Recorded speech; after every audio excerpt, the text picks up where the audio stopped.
So this is another strategy that I've been thinking about, and it's been mentioned by other photographers as well. Um, Rather than telling couples that you're going to take a percentage of their package as the retainer, it might actually be helpful to offer a flat fee as a retainer, because you have to figure out if they need to reschedule, what is an amount that I need to operate my business and to sustain my life. And you can make it an amount that is hopefully going to also be not that painful for the couple to lose if they decide they need to quit their day. Yeah. So yeah, that's something I'm toying with, because like say they book a 12-hour package, 50% of 12-hour package is quite a bit.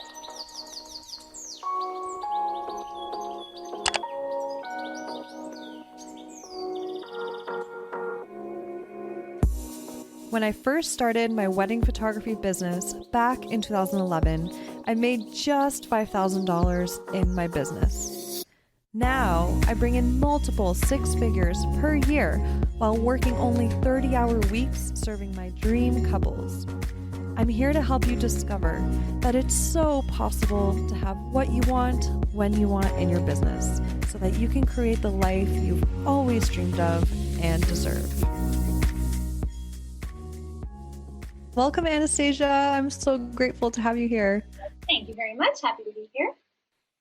Yay. And we are going to start off with a little icebreaker of would you rather, because that's been going well with guests. So yeah, just to like amp up the energy a little bit and get to know you a bit. So are you ready for the game? I'm ready. Okay, awesome. So number one, would you rather only be able to wear lipstick as your makeup of choice forever or mascara? Mascara, because my eyes are tiny and mascara helps. Awesome. I feel like I'm the same answer. Like, yeah. Number two, would you rather shovel snow every day of your life or deep clean your bathrooms every day of your life? Both of them suck. Snow, because at least I'm getting a workout in. I love it. Yeah. Okay, this one's a weird one. Would you rather have to eat 5 cucumbers every day or 5 tomatoes? I made that one up. Okay. Cool. 5 cucumbers or 5 tomatoes? Probably cucumber. Interesting. I heard that they have good ingredients, like the inside of cucumber is like good for your skin somehow. Tomatoes, though, I've been told they can make people break out. Oh, interesting. I like that you took it from that perspective. I don't know. Yeah. I try to eat from a perspective of like what's going to provide the best nutrition most of the time. Oh, I love that. Yeah, that's awesome. Okay, this one's hilarious. I ask everyone this one. Would you rather smell poop 50% of the time or fish 100% of the time? Oh, God. Oh, yeah. Okay, well, definitely the 50% of the time, because at least there's relief at some point. Take some nice deep dips whenever you can. Yeah, that's what I was thinking. Okay. And last one, would you rather be forced to dance every single time you heard music or be forced to sing along to any song you heard? I pretty much dance every time I heard music already. So dancing is just fine. Right? Yeah, no problem. I had a feeling you would say that, and I would say the exact same thing. I'm like, ooh, that would actually be awesome. If I could just have to dance every single time I heard a song, that'd be awesome. Yeah, it's a nice break from whatever's in your head. Yeah, totally. I like it. Give your body. Awesome.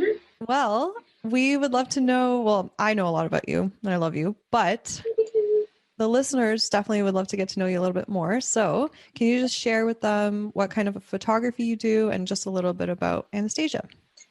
Okay, so I'm Anastasia. I am a wedding, lifestyle, personal brand, family photographer. I know, Sarah, you're going to be like, you have to specialize. But for me, my specialty is anything to do with love and happiness, and I'm okay with that. I love that. Yeah, like someone even asked me, would you photograph a funeral? And I said, well, funerals have to do with love. And if it's important to you and it's going to bring you memories that you want to return to, who am I to judge that? So, yeah, love and happiness. So, but most primarily, I do mostly weddings and weddings. Oh, I do boudoir too. I talk too much, guys. What did you say? You do I said what? I do boudoir as well. Oh yeah, yeah. I really enjoy like helping women feel confident as well. I love that. Yeah. And a little bit about you, like any random facts about like maybe some interests or Yeah. hobbies? Okay. I am actually I'm a photographer now full time since 2015. I've been shooting in my business since 2012. But prior to that, I did get a master. Actually, maybe 2011. I got a master of teaching. And I was a teacher, like in the TDSB, the Toronto District School Board, for a while. And I was supply teaching and being a photographer at the same time, and both got busy, and I had to make a choice. What made me choose photography is like a really sad but almost beautiful thing. So I come from a family with 3 kids, but then my brother passed away when I was in teachers college, and he was someone who really like did what he enjoyed and lived with that sort of joy in the forefront. And I also love having the photos of him, so that was a really big motivator for me to start photography, because I wanted to give people those memories of their family as well. And also, I was doing something that I really, really enjoyed. So, yeah.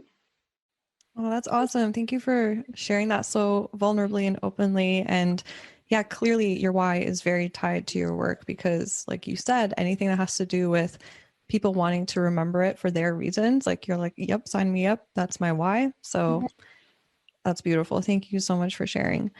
And also, I want to thank you for being here, showing up so bravely and vulnerably with, yeah, sharing your experience with COVID and cancellations and reschedules for weddings and how you've been navigating that. Because I know a lot of photographers are just like, so they just need they need guidance, they need answers. And we're still in the middle of it, it seems. And so I just want to thank you for, yeah, showing up so vulnerably just to, put your heart out there to help others at least gain whatever perspective they need to help them figure out what will work for them in their business. So huge thank you to you. And I'm really excited to dive into this episode because I know you have a lot to share. Mm-hmm. I know I'm not an expert necessarily. I'm going through it just as everybody else is. But if I can add some value based on my experiences and talking to other photographers, and I've also spoken with lawyers and stuff, and I'm actually coming from the perspective of a photographer and COVID bride myself. If I can add some value, then I'm glad to be here. Yeah, that's exactly it. I love that you said that because none of us are experts, and that's why you're so brave for sharing your voice when you're still trying to figure it out, right? Yeah, So, yeah. yeah.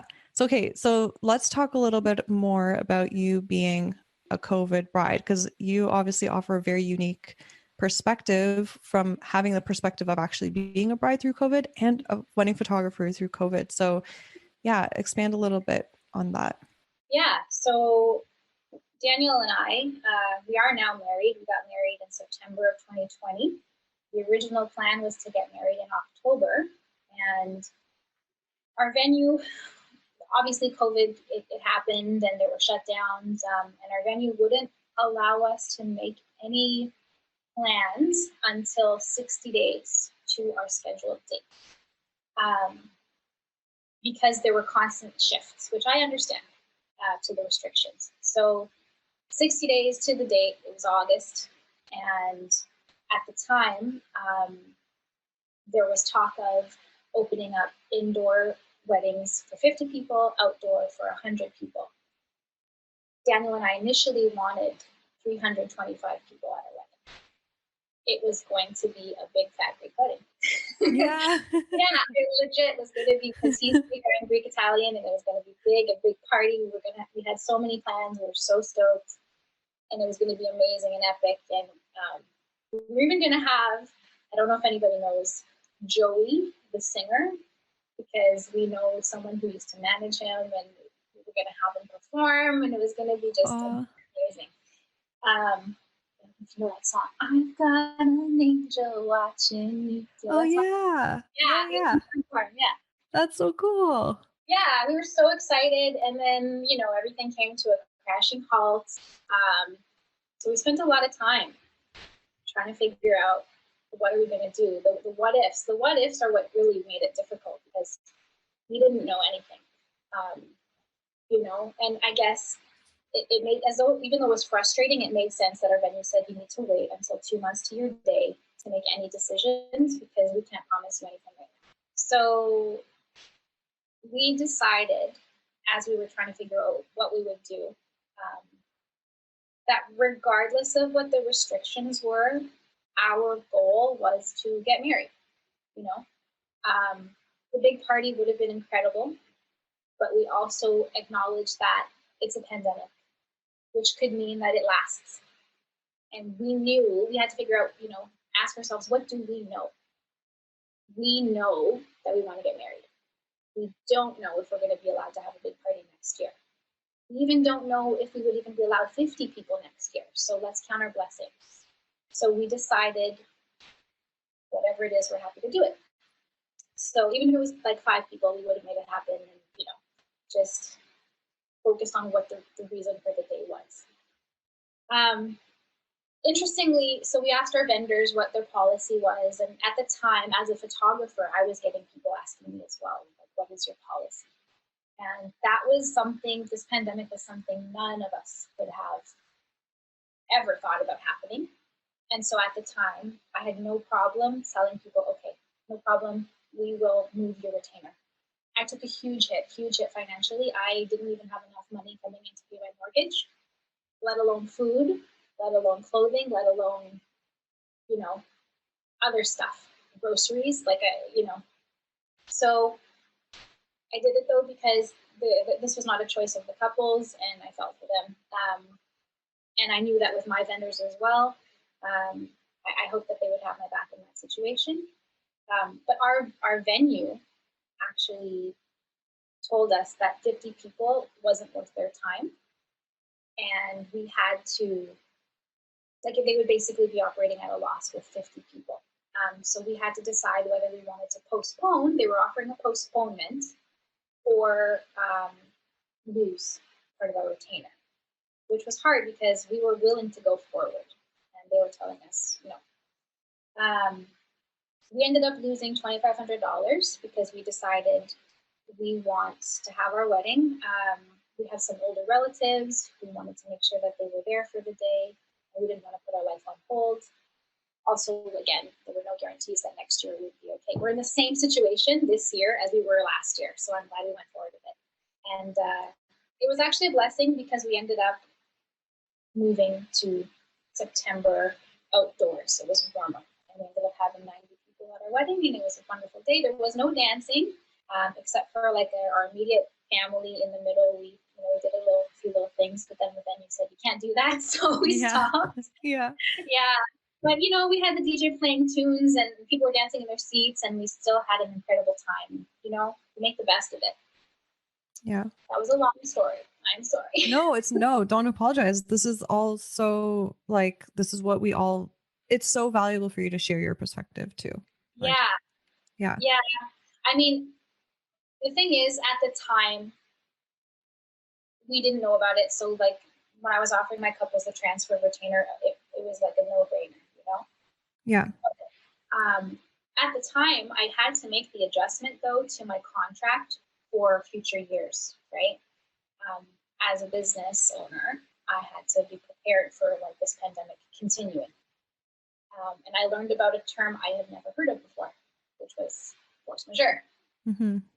I don't know if and I thought it was before when I read it in random photography groups, I thought it was force major.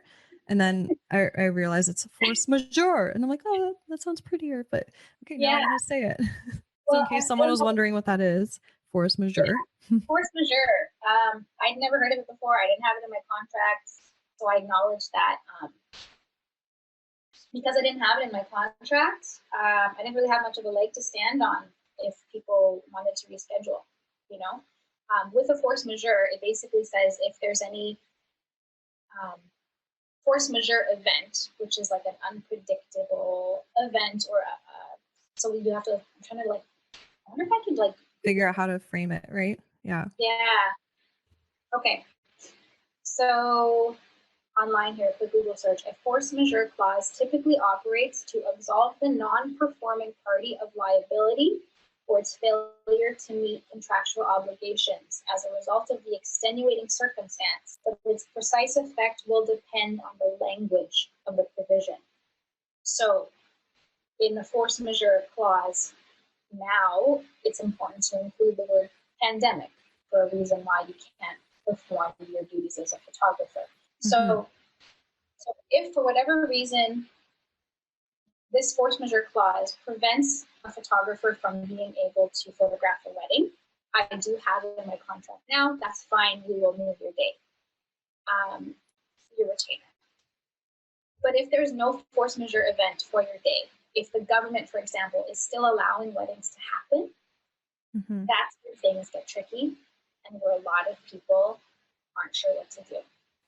Okay, so you're saying that if the government is like, even a 5-person wedding can happen, that means a wedding can happen. And that means that, let's say if a couple wants to have a 50% person wedding, but they can't, it doesn't matter in that case because they can still get married if they choose to make it a 5-person wedding.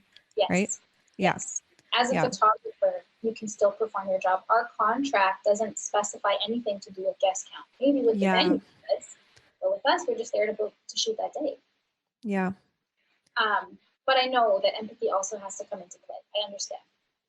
Yeah. So the issue now, though, is that we're getting a lot of cancellation or moving requests 6, 7, 8+ months away from 2021 dates.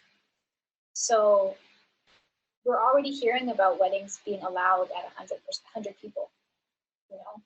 So it's so difficult to hear someone say, hey, I just want to cancel or move my date again. Can we just move my retainer to 2022? But it's like, you can have a wedding with 100 people outside. Like, you know, and you're asking me to give up not just 2020 income because we rescheduled in 2020 to 2021. Now you're asking me to move my income yet again. I didn't make enough to pay my mortgage last year, you know, and I know that that's not your problem, but this is also a protection for the clients because if we can't pay our mortgages, we are going to be forced to find other jobs. Yeah. We're not even be in business next year. Yeah. And this perspective is so valuable. And the thing that I think helps is, and you're going to cover this in the letter that you have that kind of like written out to couples, but just explaining and being vulnerably open about where you're at so they can really, you can paint the picture of like, oh shit, like they also are going through a hard time because maybe to them we're all ignorant to something in life, right? So maybe couples are totally ignorant to how much it does actually affect us. So it's our, I think, job to educate them in a way on it so they can see why sometimes like we literally just, you financially cannot give up a certain amount of money and refund them, right? Yes. So keep going. Yeah. Well, I mean, I actually spoke about this in my stories just last week that it definitely sucks to lose your retainer 100%. Like $2,000 or whatever the retainer is, it's annoying, you know, that your vendor might be like, sorry, you can't move it. But to you, that $2,000 seems like a lot, but to us, if all of our couples are asking to move, those retainers are all of our income for the year. We're not even making the balance payments. So already we're at 50% of what we would make for the year. And then if we have to move those retainers to next year, we're at 0. So you're at $2,000, we're out our entire income. Yeah. And it's tricky because on top of that, we never know what they're going through because who knows if they're going to lose their jobs. Maybe they don't want to talk about it. So they react in a way like, or whatever. So the tricky part is that if we don't open up communication lines and both parties don't express where they're at, then it's hard to find that compromise or middle ground.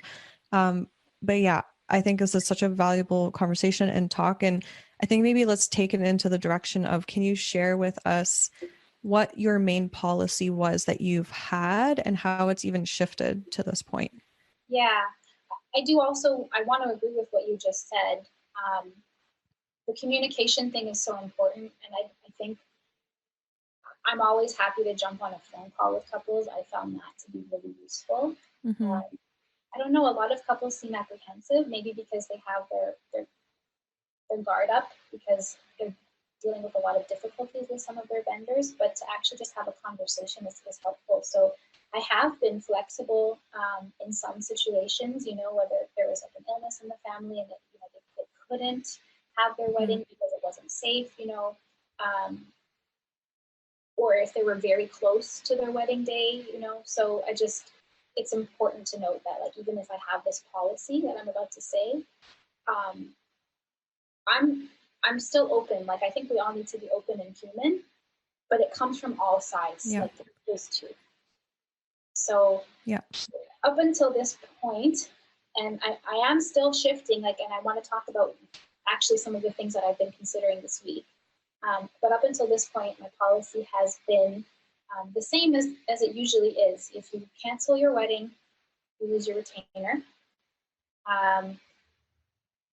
The thing is that term cancel is what's tricky right now. So if there is a force majeure event, if the government is not permitting weddings to occur, that's not a cancellation. That's the government coming in and saying, you can't do this. That's not your fault. If it is February, which it is So now. wait, one second, because I just want to clarify.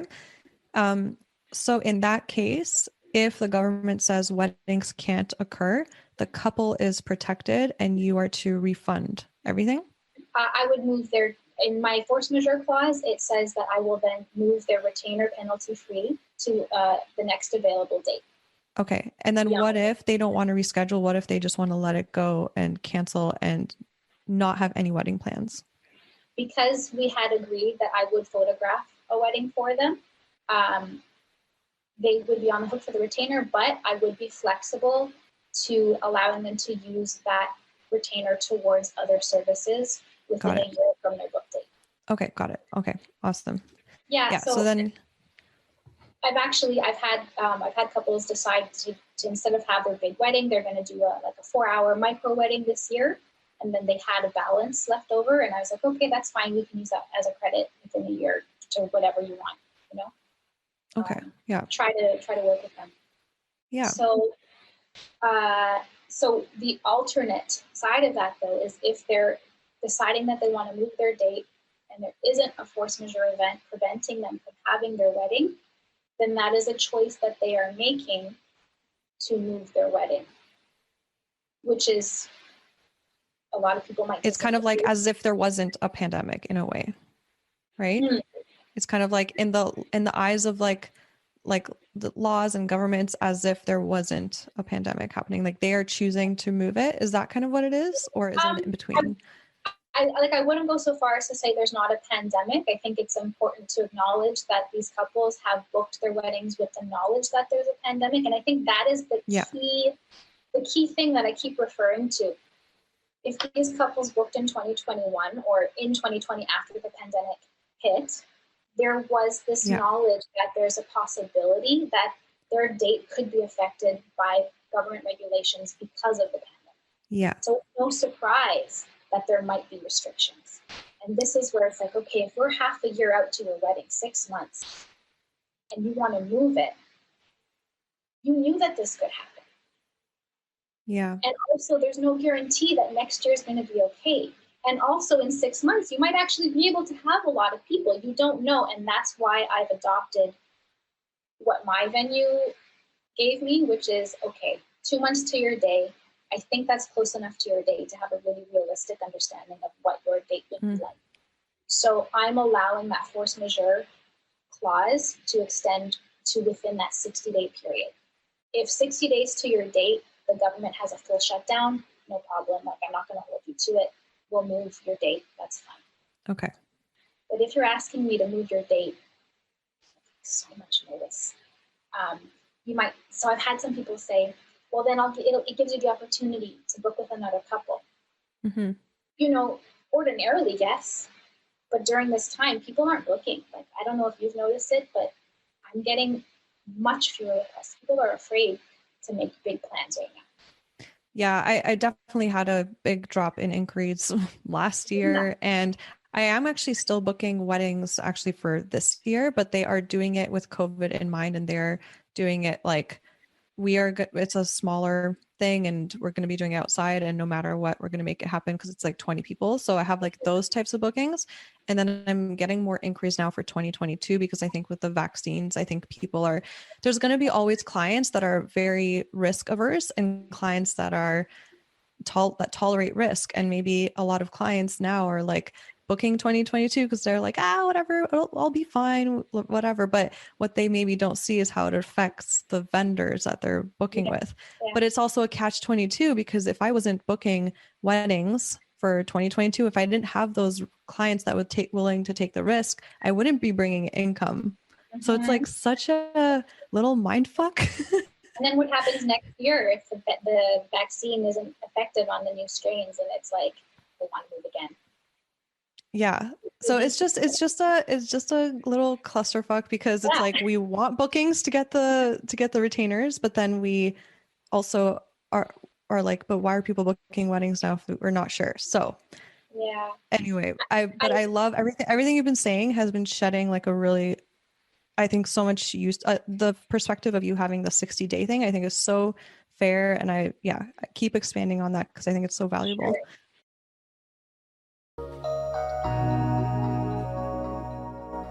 I remember when I first started my photography business and I began to notice that I was wasting so much time typing the same responses over and over again in email.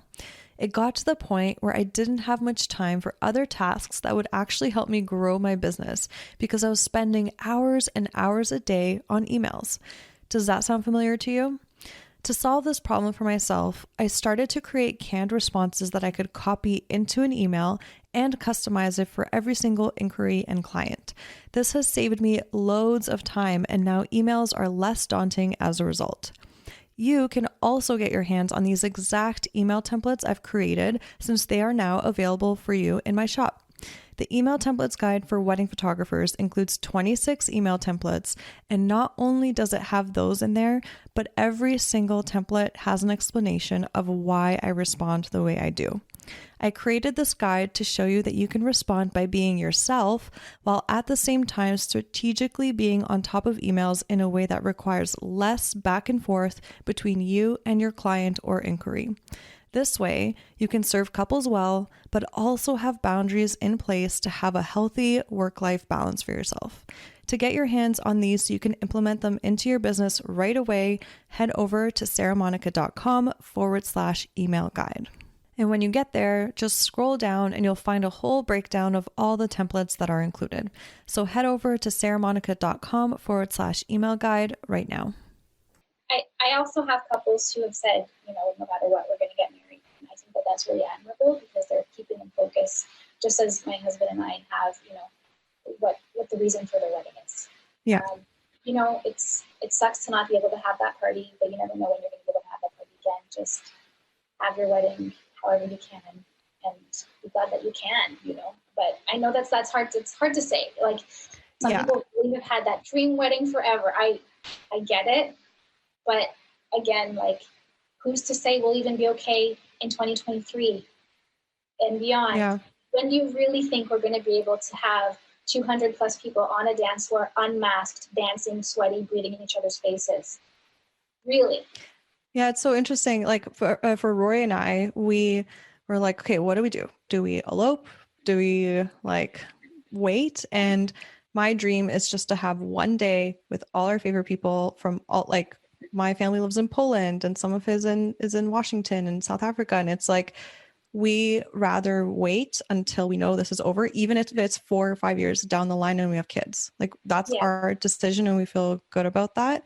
And other people might feel like, what, let's elope. So, but I think both decisions are a little bit more like, we're not like, it's less risky, right? Both of those decisions, like, let's get married no matter what.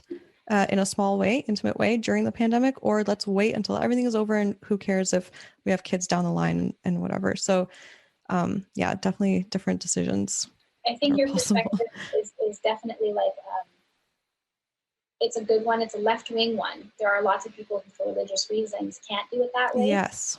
Yeah. My Daniel, he wanted to get married before we had our own family. That was really important to us, you know, and also a lot of people planning their weddings, they might be a little bit older and there's a biological clock that they have to keep in mind as well, right? Like us, who got married at 32, we're well aware that at 35, it's considered a geriatric pregnancy. Like we can't wait that long, you know? Yeah. Especially if we want, Danielle said he wanted 5 kids initially. I highly doubt that that's what right? Like, you know, more than 1 at least.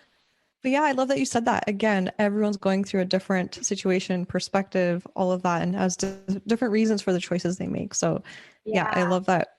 Yeah, we acknowledge that. I'm trying to remember. Pardon?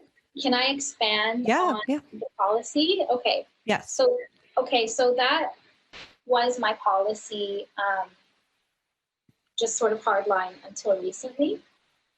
But I don't want to be an asshole. I don't want to be cold. I want people to know that I feel for them. And I'm trying to be flexible in a way that makes them happy, but also helps me survive. So these are definitely not alone in that. Ideas. Yeah. Not everybody, like you've mentioned, like not everybody has other sources of income. For some, like photography is it. They've built their business. They were doing well for a while, and now all of a sudden it's at a complete standstill.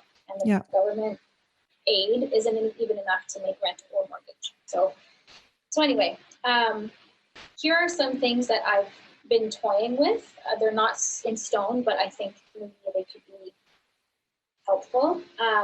So if the wedding is more than 6 months away, the retainer is non-refundable because it's too far away to say that a reschedule is actually COVID related.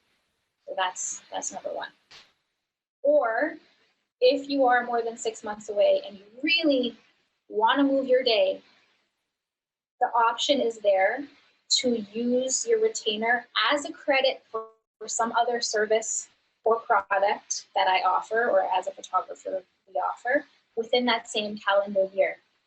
Because the point here is that they're asking us to give up income that we would have made within that year.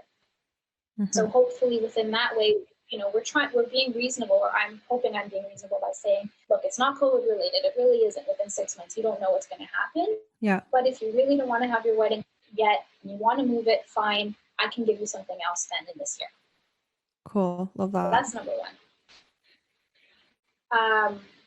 So we all already talked about within 2 months. If you're canceling or you want to move your day within 2 months of your book date with me, then it's fair to call it a force majeure situation. So no issues. We can move your retainer to a new time. Awesome. Then there was the option. Sorry, go ahead. No, I was just saying awesome. Then there's the option of splitting the package. So if you decide you want to have a micro wedding, obviously if you booked an 8-hour day, you don't need 8 hours for a micro wedding. Then I'm open to the idea of using whatever is left over towards something else within that calendar year, or within a year of your date. I'm not sure yet on that one. And then also, I am flexible in that, you know, say you booked a 12-hour day with 2 photographers. That's a big package. Obviously, weddings aren't really happening where you need 12 hours with 2 photographers right now, unless you really want to have someone capture you from when you wake up to when you're done dinner, because there's no dancing, there's no party right now. So I am flexible and allowing couples to reduce their package, and I'm not charging to this package. If you need to, if you have a shorter day because of COVID, then I'm flexible to reduce it to whatever the minimum is that I allow on a Saturday or Sunday wedding. Awesome. Which is currently, I actually changed it. It used to be 8 hours, and I'm currently allowing 6-hour bookings on weekends. Wow, those are such great ideas that I'm sure are helping listeners right now so much. Those are I also hope. creative and Oh, yeah. fair. No, yeah. Yeah. Yeah. Thank you so much for sharing those. And with that said, did you want to share kind of like the letter that you do, Yeah. like the email template that you have currently that is obviously always probably being adjusted, but that has worked for you with communicating that Well, with couples? yeah. So this is an email that I sent to a couple who wanted to postpone their 2021 wedding to 2022. They did already postpone their 2020 to 2021.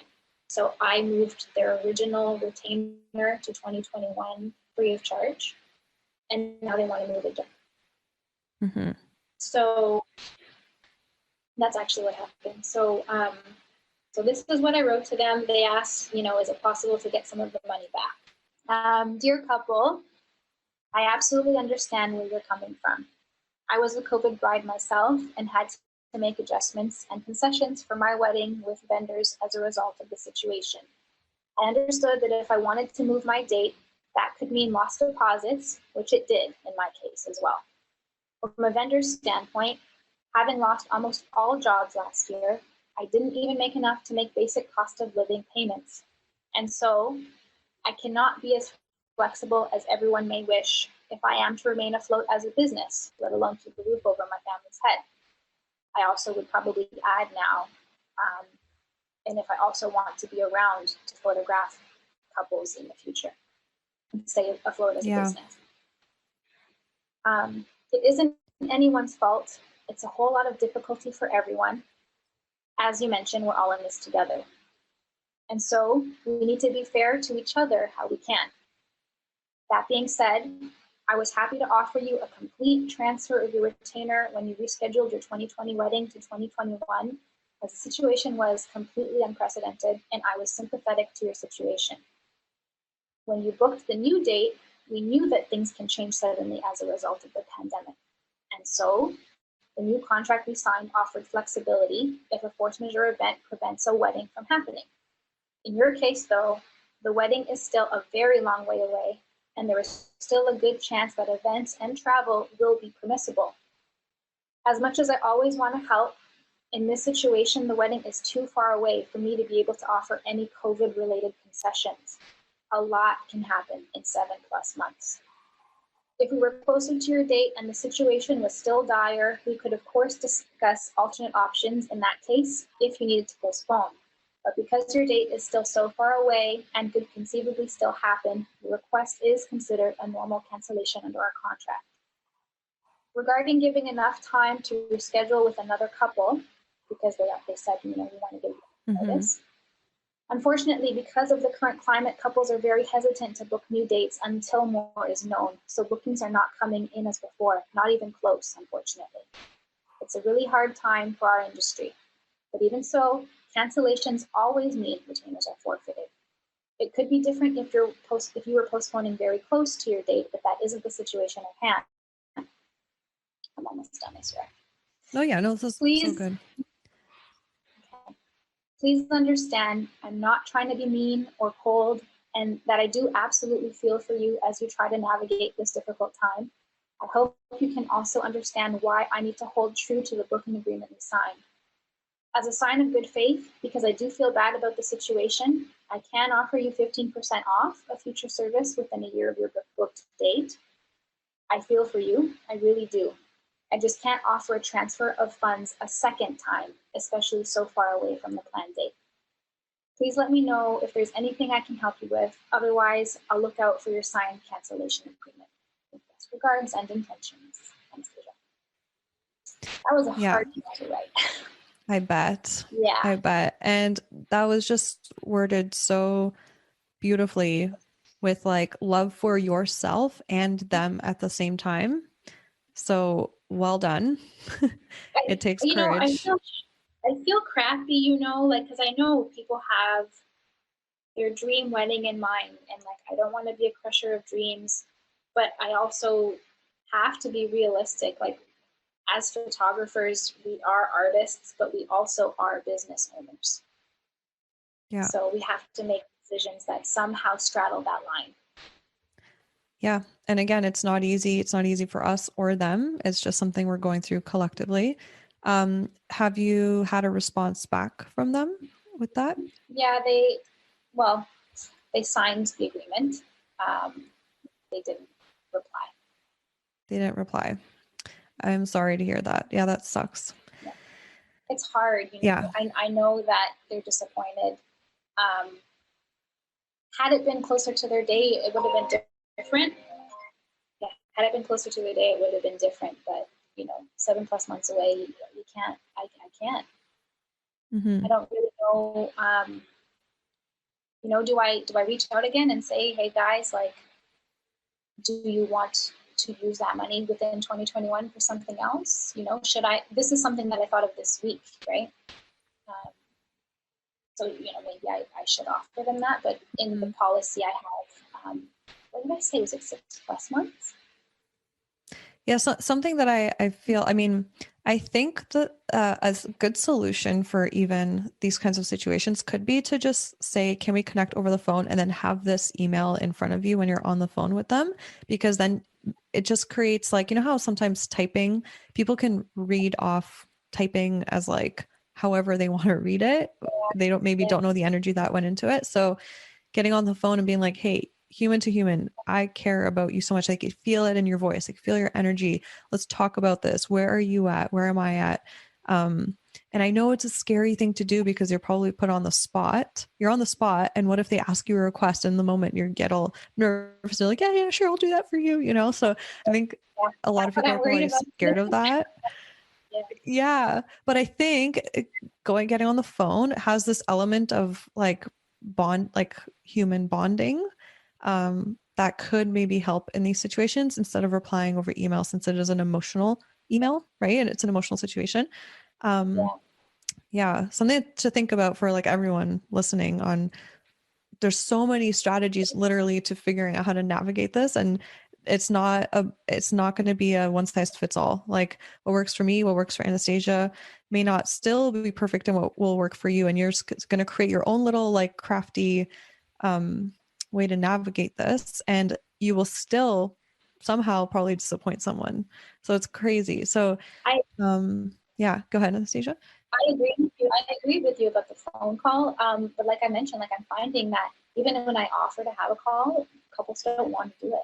They're like scared to talk on the phone, or they feel like they have to be businessy. I don't know why. Oh, they don't feel like they how do you talk. usually say in the email, can we jump on the phone? Do you remember like what you usually say? Maybe I could be a little bit more explicit about it. I say, I'm happy to talk about this over the phone if you'd like. Okay, maybe... so yeah. So what I do, I write them and I'm like, oh my God, I feel for you so much. I just want you to know I'm here for you. We're in this together. Can we jump on the phone so we can connect on this on a human to human level? And I feel like just saying that, like, I'm here for you, they're kind of like, oh, okay, maybe she's like on my team and she cares about us. And at the end of the phone call, even if maybe it is a loss of money for them, at least hearing your perspective of what you're going through, they'll be like, shit, well, we don't want to take away money from someone's livelihood either. Like, maybe let's figure out an in-between. So that has worked well for me, is just like saying that in the email helps, just amping up the energy somehow. I agree with that. Yeah, maybe we can be a little bit more explicit and like about the fact that like we're there for them. Let's have a chat. Let's work this out together. Yeah. But at the same time, we should have our policies in our head. I think, like, sure, be flexible, but know the reason why we're making choices. Yeah.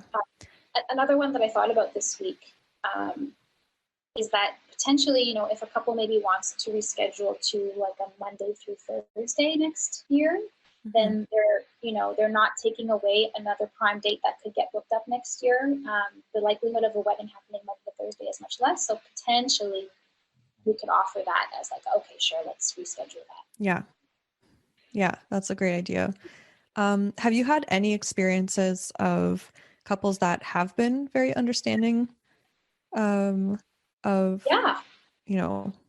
what you needed from them, what support you needed from them in the whole process?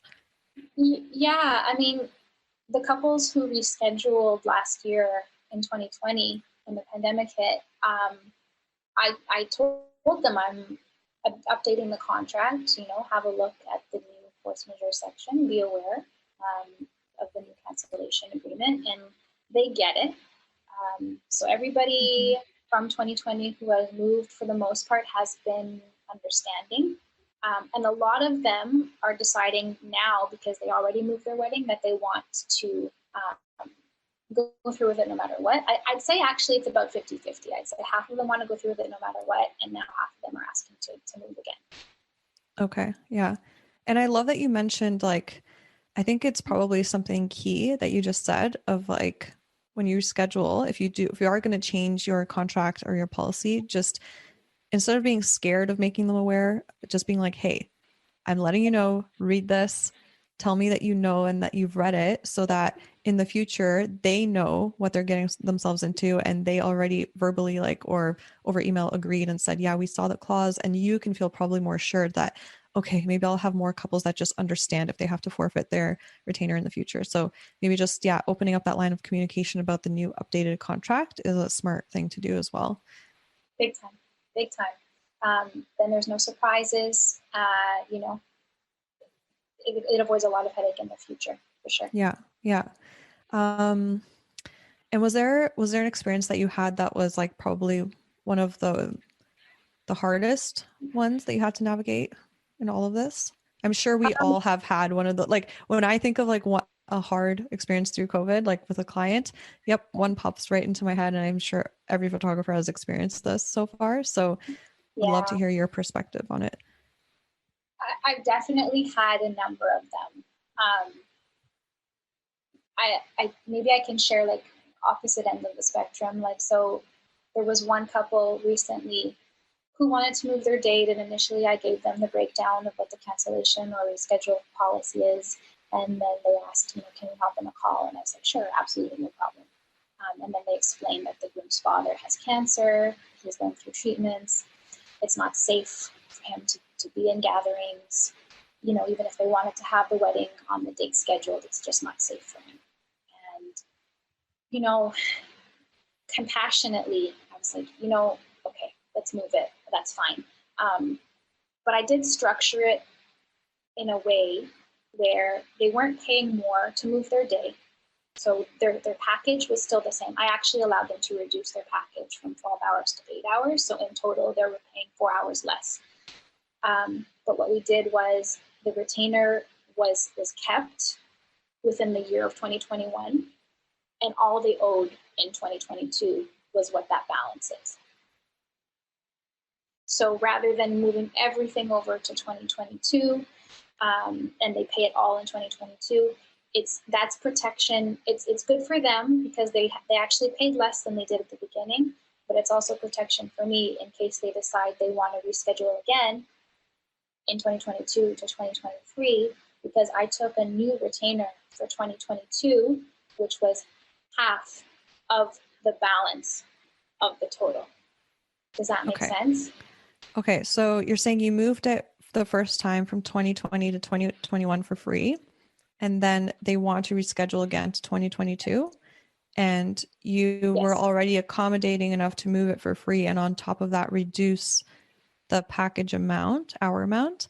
And because it was a second reschedule, you said, okay, what I would need from you too, because I've done so much already, is half of the, what was it? So usually my retainer is 50%. Yep. Okay. So they booked a 12-hour package. I took 50% of that for their wedding.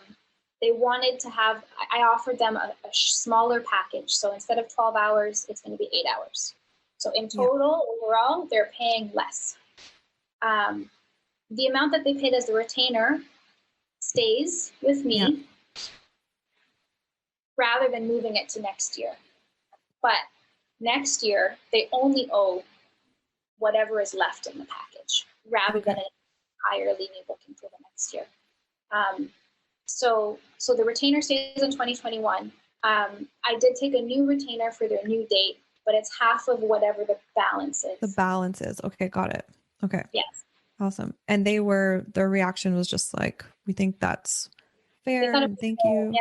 I also did, though, I did take a $500 administrative fee because of all of that communication leading up to their wedding. Like, they had the initial 2020 booking up and didn't happen. The 2021 didn't happen. We've had a lot of phone calls and emails, and there is work that gets done beyond just photographing when you're running a business.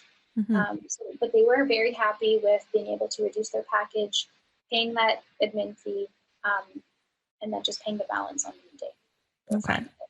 Yeah. Okay. So that was a situation where we were able to come to an agreement that was, heart-led, empathic, but also mutually agreeable. Hmm. Yeah. That's So good. that was a good one. I had another one, which was my very first lesson. This was the only refund I've given. The couple was particularly aggressive in how they spoke to me. And this was when the pandemic was pretty fresh. And I didn't have a force majeure clause in my contract to protect me, to be able to say, well, your wedding isn't actually under force majeure right now. So they had actually told me that the venue only offered them one day for the next year. And it happened to be a day that I was already booked. Hmm. Which was really crappy because, I try to do really well and communicate with my couples, and I really hope that they would do the same if they were looking to reschedule and we want to work together, but they decided to book a date that I wasn't available. And so I said to them, unfortunately, because you didn't communicate with me, I also did send out an email prior saying, if you guys want to reschedule, I sent it to all my couples. Yeah. If you want to reschedule this year, please let me know in advance so we can work together to find a mutually agreeable date. Yeah. So they didn't do that. So I thought I was justified in saying, I'm sorry, you rescheduled without notifying me. I have to consider that a cancellation. And so they got pretty upset. They told me the wedding only gave them the one day. And I actually, something in me thought that they weren't being truthful. So I actually called the venue. Sure enough, they were not being truthful. The policy, Wow. yeah, the venue actually told me the same thing about this couple, that they were particularly aggressive and pushy and not pleasant to deal with. Like, weddings can bring out the worst in people sometimes, because it's a very emotional thing, and I want to empathize with them and understand, they wanted to have Yeah. a day, but it doesn't give you that excuse to treat people that way. But anyway. Yeah. What the venue told me was that they actually weren't opening up spring summer yet to anybody, but the couple insisted on a warm date, just like their original date. So with the hall, they wanted to still be able to have those prime dates available for future bookings. So they were offering, colder months to these couples who were rescheduling, which I get, but they did give the couple a warmer date. And that's the one that they chose. It wasn't the only one available, but it's because they wanted to have a warmer wedding. Yeah. Yeah. So, and they were saying, we have relatives that are coming from out of town, and we don't have enough money to give you the retainer to let you keep it. And it's like, in my head, I was thinking, you booked one of the most expensive venues and you don't have enough to let you keep the retainer. Hmm. Who am I to say? Maybe you don't. Maybe you are maxed out and you put yourself in debt, but You just didn't trust them.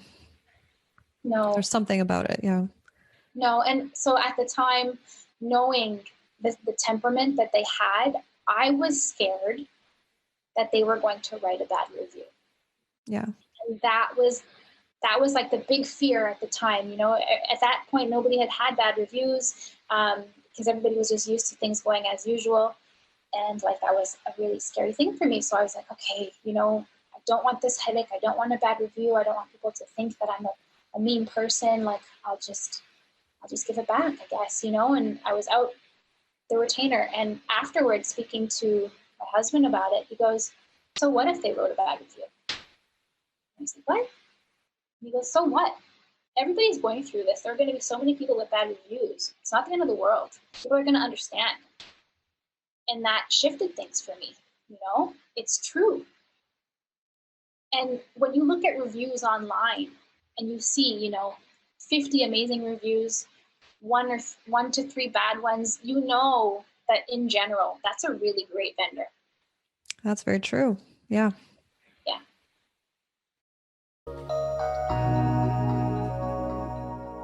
I totally get it. You're trying to get noticed and you don't know how. I mean, raise your hand if wondering where your next booking will come from keeps you up at night. I know how that feels like. I was there once too. But I'm about to help you get clear on how to increase your bookings and inquiries. After coaching many portrait and wedding photographers, I realized they all had one thing in common that was holding them back from booking their dream clients. They didn't know how to market themselves. Once they got clarity on how to show up and put what they learned from me into action, they began to book more of their dream clients. And now I'm excited to help you do the same. So I've created a mini course called Crystal Clear Marketing to, you guessed it, help you get crystal clear on how to attract and book your dream clients. I mean, the year I implemented this, my revenue grew from $69,000 to $137,000 in just 1 year. So if I can do it, you can do it too. So in case you're wondering, inside of the Crystal Clear Marketing mini course, I share how to optimize your website so that more of your dream clients inquire and book, how to go from being a generalist to becoming a specialist, and why it matters, how to find out who you are at your core and fuse it fearlessly into your business. Also, how to show up on IG so you attract quality followers. That's so important. How to make the money you deserve while feeling fulfilled with your work, and how to make marketing effortless and fun, because it should be. Running our business should be fun. So what I'm so excited to share with you is that I've made this very affordable. So to get all the deets and enroll in this mini course, go to sarahmonica.com/crystal clear. Again, head over to sarahmonica.com/crystal clear. I cannot wait to see you in there. Thank you for sharing that. Yeah. Yeah. It's a great perspective. I mean, I also went through a very similar situation as you, also in the fresh of it all. So this is when I was trying to navigate everything, and I was just like, I don't know what kind of policy to have in place. All I could think of was like, okay, if they want a new prime date in the following year, which was a Saturday date between June and October, they would have to pay a new retainer. Any other date free. Like that's kind of what I was thinking. And my retainers are $3,000. So it's not a small amount, but that's kind of like what I had in place for like one of the first couples that wanted to move their August date. And I think it was March or April when they wanted to move it for August, right? And I was like, okay, no problem. Like if that's what you want to do, I'm flexible with all these other options, but because I would literally be out an income for the date that for the 2020 date, and on top of that, the other 2021 date, it would just be a new retainer. And I was just like, yeah, that's fair. I don't know. But then they were just like in shock. And then they thought I was a money grab. And that's how they wrote me in an email. They were like, they said really like awful things. And I'm like, can we talk on this on the phone? And I called them and I was just like, hey, I just want you to know, like, this is my first time dealing with this. I was speaking very calmly and all of that. And I'm like, I just want you to know I'm here for you. So let's talk about this. Like, if it's really hard for you to do that, let's figure out a different solution that will be great for both of us. I believe in operating my business in a very flexible way. So if you're going through a hard time, I totally understand. Let me know like what I can do for you. And she was kind of like listening to me on the phone and she like softened up. And I said, by the way, like if you are in such a bad situation that you just cannot afford that, I'll do it for free. I even said that on the phone. And she was like, wow, okay, well, I thank you so much. I really appreciate you saying that. So I went all the way to her side, right? Yeah. All the way to her side. And then I'm like, take your time to think about this. I know this is like, I want you guys to trust me. Number one, I'm here. I want you to know I'm on your team. I just didn't know how to navigate this. So that's what I thought a good idea was. Then a couple of days later, I received an email from her saying, Sorry, we choose to get a full refund because we can't trust you at this point. We can't believe that you would want to take such advantage of us and all that kind of stuff. And I was in shock and my heart broke so badly. I've never had anyone speak to me that way, like client wise. And I was like, I literally leaned over to her side, gave her so much compassion, offered her everything for free. And they said that they can't trust me. And this was the point where I actually chose to stand up for myself. And I said in an email back saying, you know what, I have compassion for whatever you're going through, but I just have to say the way that you spoke to me, I don't deserve it. And it was so hard for me to say that because I'm someone that doesn't really stand up for myself that way. And I just said, I really do hope that other vendors that you are dealing with at least speak to them with a little bit more kindness because we're all in this together. I really do wish you all the best. I know this is a hard time, painful time. So I'm just sending you so much love. And here is your full retainer back. And by the way, they said, we understand that you've had a lot of like admin costs and fees. So thank you for offering us the full retainer back. Like this was before in the previous email. And she's like, but we've thought about it and we'd like you to keep $250, right? And I said, by the way, thank you for offering me the $250, but I just would feel better if I just refunded you everything.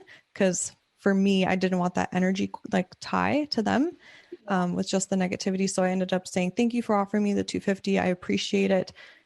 Came from kindness. Like, again, I think the whole idea of kill them with kindness, even if someone's being rude to you, is just, it's not even for them. It's for yourself. It's for your own sanity and for your own peace in your being. I just refunded them the full retainer and I cut ties and I was like, okay, am I like, and I started to reevaluate my policy. And then I ended up switching it over to, okay, a prime date will just be $1,000 fee.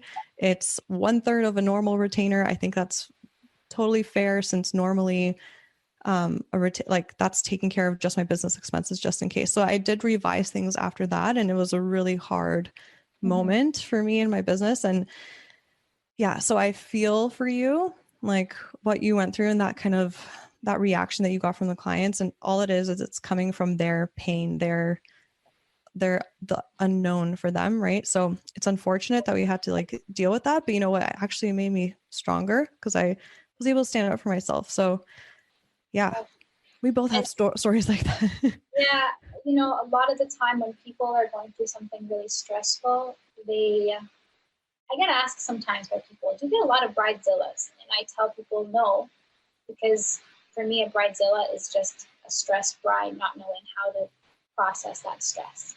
And Yeah. I think usually so far, have been a really good communicator with them and have been someone who relieves that stress. And so the interactions have been good. But during a time when we're just like at home, we don't have much face-to-face time with anybody. Like it's just a very different time. And so maybe it's just bringing up other ugly parts. I've toyed with the idea, like you mentioned, of like a fee to reschedule, like I get that concept, but I have a hard time with that concept too, because when a cancellation or reschedule request comes in with that half a year plus notice to their date, it's like you're asking me to not make an income on your day this year, and you're asking to take income from a day next year. So for me, like, I don't know if that fee is enough, but I'm trying to see it from their perspective as well. But I think we all need to have a little bit of a reality check. Like, as much as it's difficult, we kind of need to acknowledge that we don't know anything, and we are in a pandemic, and next year might be even worse than it is this year. So if you can do something this year, freaking like just get married, but like I don't know. I can't force that on anybody. Yeah. And like I like that you said, you're like straight up, Sarah, I don't know if what has become like the thing that works for you with the fee, right?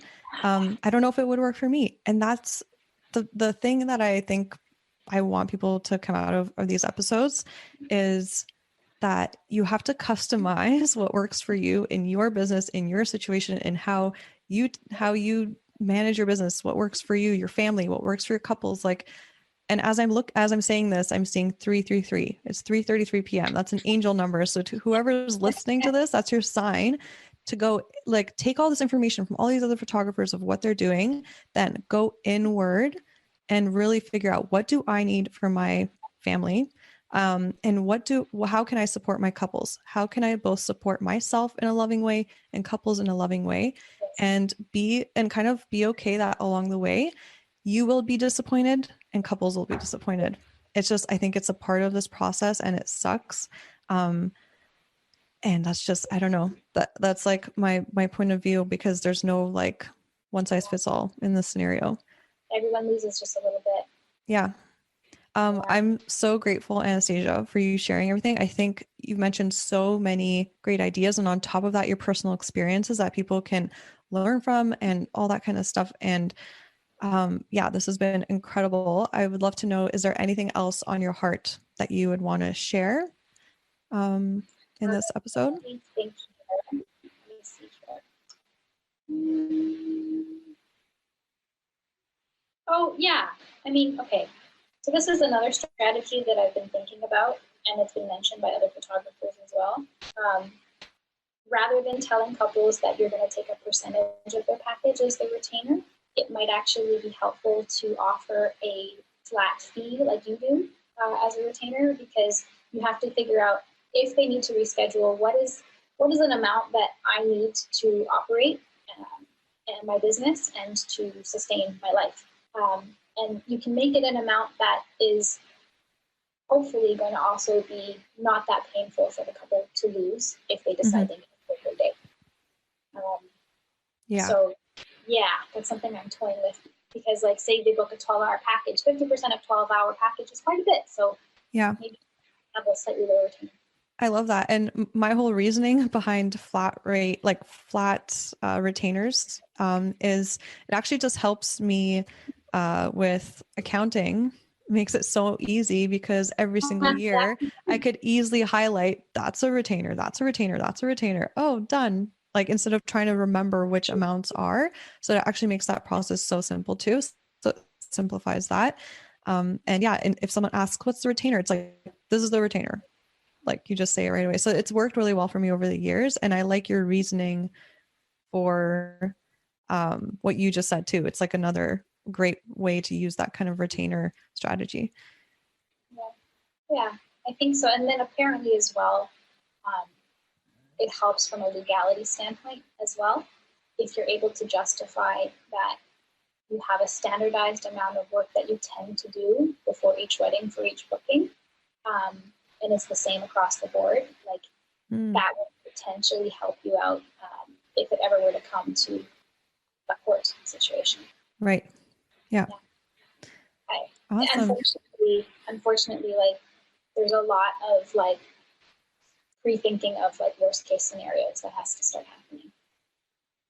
For some people, right? Because like me and you are opposite here. And I love this. I love that. Like, I am someone that doesn't think that way, and I don't know how to operate my life that way. But some people, like, there's so many different personality types in the world, and the way people actually think and operate and perceive the world. And for some people that helps them and helps them figure out how to navigate through life. So like, yeah, to some people, preparing for the worst, like, is so valuable. And to others, it's, something that they don't do. I don't know how to explain it.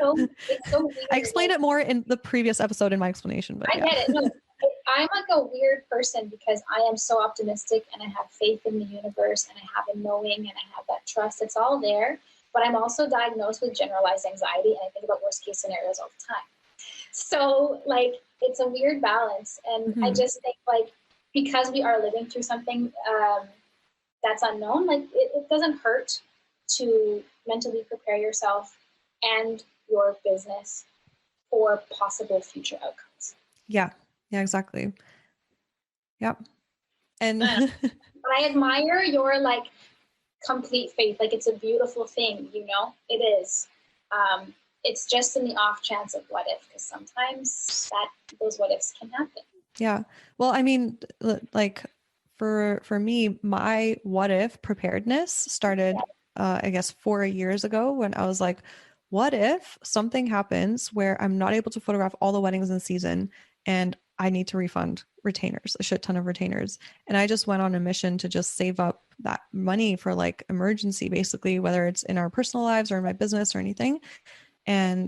But funnily enough, because I'm not a person that thinks of worst case scenarios and kind of like, I can't operate that way, because then I know I'll get into like a deep dark hole and mental health wise and stuff. So I spin it around and I'm like, okay, I know that I'm saving this money, but I spin it in my head to, this is the dream fund. So nothing will go wrong. And then when nothing goes wrong, guess what? I'll have so much money to go travel the world and have experiences. So like I prepare, but I spin it as in like, I'll be prepared, but if nothing goes wrong, I have all this money. So it's so interesting to hear you say that, because so I also have a side hustle. Okay. Mm-hmm.